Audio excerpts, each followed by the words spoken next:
Isang magandang araw po sa ating lahat. Dumako po tayo sa ikatlong wika sa huling 7 wika ng Panginoon at ito'y makikita sa John 19 verse 26 to 27. Nang makita ni Jesus ang kanyang ina at ang alagad na kanyang minamahal na nakatayo sa tabi nito, sinabi niya sa kanyang ina, "Ginang, narito ang iyong anak." At sinabi niya sa alagad, "Narito ang iyong ina." At mula noon, kinupkup ng alagad si Maria sa kanyang tahanan. Tayo po ay manalangin. Panginoon, maraming salamat po sa araw-araw na pinagkakaloob niyo po sa amin. Nawa ay tatawarin niyo kami sa aming mga kasalanan, Lord God, at mga pagkukulang sa oras na ito, Panginoon.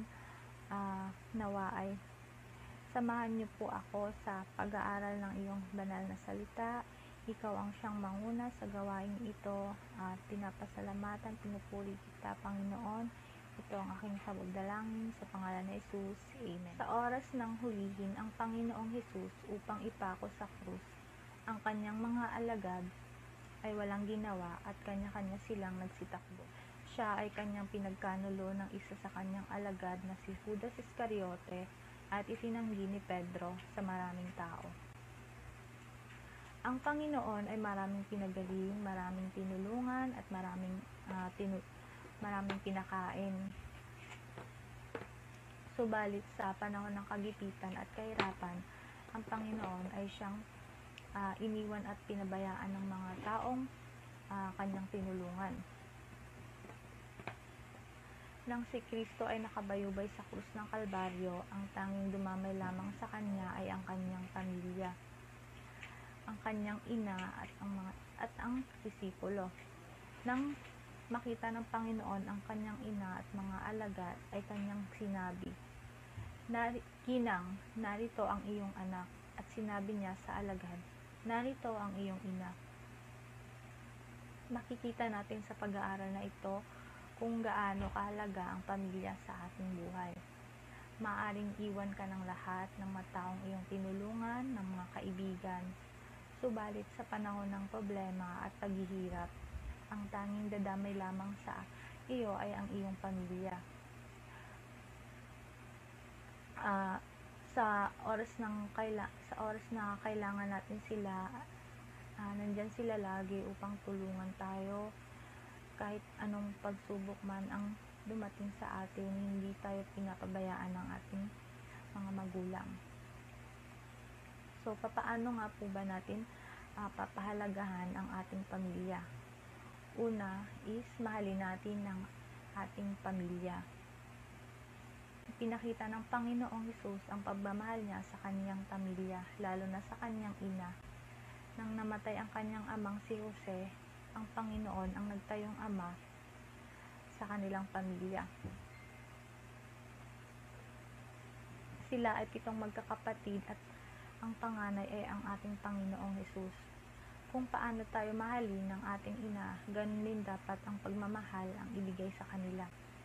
Pahalagahan natin ang ating mga magulang. Sabi nga sa Exodus chapter 20 verse 12, "Igalang mo ang iyong ama at ang iyong ina, upang ang iyong mga araw ay tumagal sa ibabaw ng lupa na ibinigay sa iyo ng Panginoon mong Diyos." Paggalang sa magulang ay katumbas ng paggalang sa ating Panginoon. Dahil dito, maipapakita ang tunay na pag-ibig sa iyong mga magulang. Hindi man natin masabi sa harap nila na mahal natin sila, bagkus nararamdaman naman nila na mahal natin sila sa pamamagitan ng pagtulong o pagsunod sa kanila. Pangalawa is, tulungan natin ang ating pamilya. Bago pumasok ang Panginoon sa ministeryo at paglalakbay, nagtrabaho muna siya at tumulong sa kanyang ina at mga kapatid. Dahil alam ng Panginoon ang kanyang tungkulin bilang isang anak at kapatid. Bago siya tumulong sa mga tao, inuna niya muna ang kanyang mga magulang. Pinakita ng Panginoon na dapat ang mga mananampalataya ay tumulong sa kanilang mga magulang.